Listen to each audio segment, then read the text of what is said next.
내면 공간의 발견. 이 세상의 것이 아닌 평화. 경험하는 자는 누구인가? 당신이 보고 듣고 맛보고 만지고 냄새 맡는 것은 물론 감각의 대상들이다. 그것들은 당신이 경험하는 것들이다. 그렇다면 그 주체, 그 경험하는 자는 누구인가? 예를 들어 당신의 대답이 물론 그건 나, 제인 스미스이지 회사의 격리부장이고 45살이며 이혼했고 2아이의 엄마인 미국인이 경험의 주체이지 라면 당신은 잘못 생각하고 있는 것이다. 제인 스미스도 제인 스미스라는 정신적 개념과 동일화된 그 밖에 어떤 무엇도 경험의 대상들이지 경험하는 주체는 아니다. 모든 경험에는 3가지 가능 구성 요소가 있다. 감각기관에 의한 인식, 생각 또는 정신적 이미지, 그리고 감정이다. 제인 스미스, 격리부장, 45살, 2아이의 엄마, 이혼한 여자, 미국인. 이것들은 전부 생각들이며 따라서 그것들을 생각하는 순간 당신이 경험하는 일부이다. 이 중 어느 것도 당신 자신에 대해 말하거나 생각하는 모든 것은 경험의 대상들이지 주체가 아니다. 그것들은 경험이지 경험하는 자가 아니다. 당신은 자신이 누구인가에 대해 1000가지가 넘는 더 많은 정의들, 즉 생각들을 추가할 수 있으며 그렇게 함으로써 당신 자신도 경험의 복잡성이 증가할 것이다. 물론 정신 분석의의 수입도 증가할 테고, 하지만 그런 식으로 한다고 해서 당신의 모든 경험에 우선하는 그 경험하는 자, 그 사람 없이는 아무런 경험도 존재할 수 없는 그 주체가 되지 않는다. 그렇다면 경험하는 자는 누구인가? 당신이다. 그럼 당신은 누구인가? 의식이다. 의식은 무엇인가? 이 질문은 대답이 불가능하다. 질문에 대답하는 순간 대상을 왜곡한 것이고 그것을 또 다른 대상으로 만든 것이 된다. 전통적으로는 영혼이라고 불리는 이 의식은 일반적인 의미의 언어로는 알 수 없다. 그렇게 하려고 하는 것 자체가 부질없는 짓이다. 안다는 것은 모두 주체와 객체, 아는 자와 알의 대상이 있는 이원성의 영역 안에서의 일이다. 주체인 나, 그 아는 자 없이는 어떤 것도 알 수 없고 인식할 수 없으며 생각할 수도 없으며 느낄 수도 없지만 그 아는 자는 영원히 알 수 없는 것으로 남아 있어야만 한다. 왜냐하면 나에게는 형상이 없기 때문이다. 오직 형상만이 알의 대상이 될 수 있지만 이 형상 없는 차원 없이는 형상의 세계도 있을 수 없다.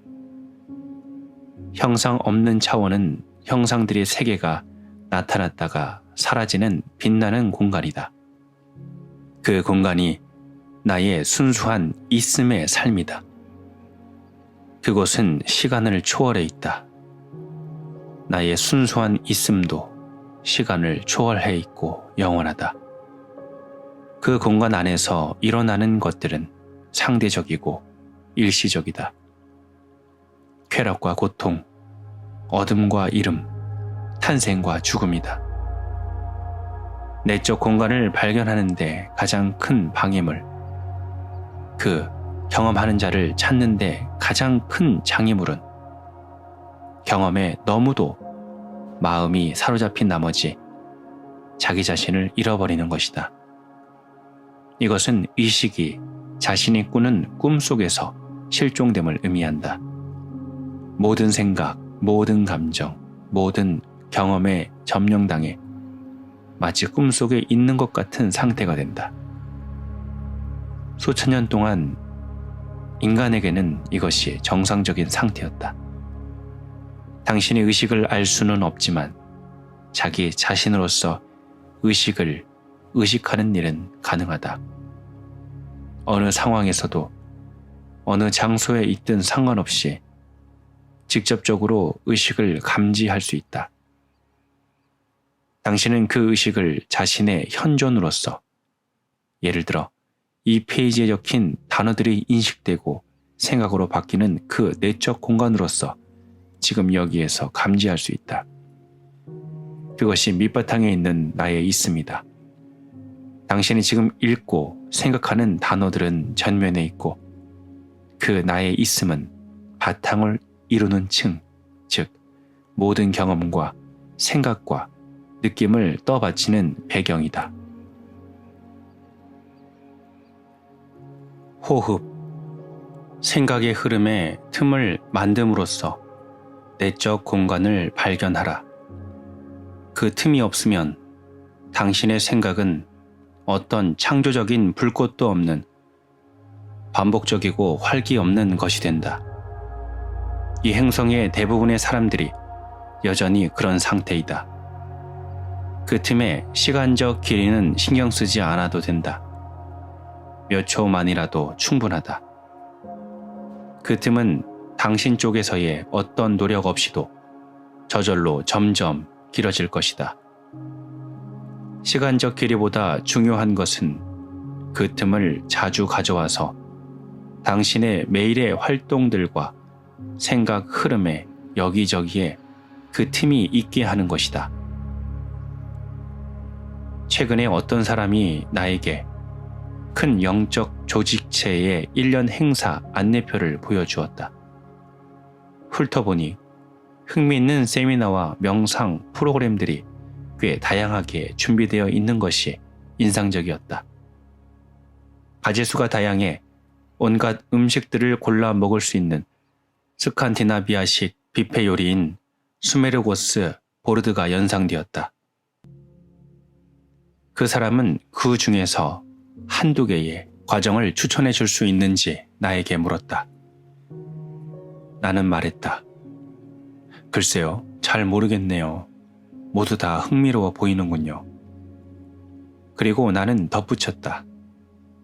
그런데 이것 하나만은 제가 압니다. 가능한 한 자주, 기억날 때마다 자신의 호흡을 자각하십시오. 이것을 1년 동안 계속하십시오. 그러면 여기에 적힌 모든 과정에 참가하는 것보다 훨씬 강력한 변화가 있을 것입니다. 게다가 숨쉬기는 무료입니다. 자신의 호흡을 자각하는 것은 생각으로부터 관심을 돌려 내적 공간을 만들어준다. 그것이 의식을 탄생시키는 한 방법이다. 비록 의식은 나타나지 않은 채 온전하게 당신 안에 있지만 우리의 의식을 이 차원 속으로 데려오기 위해 이곳에 있는 것이다. 자신의 호흡을 의식해보라.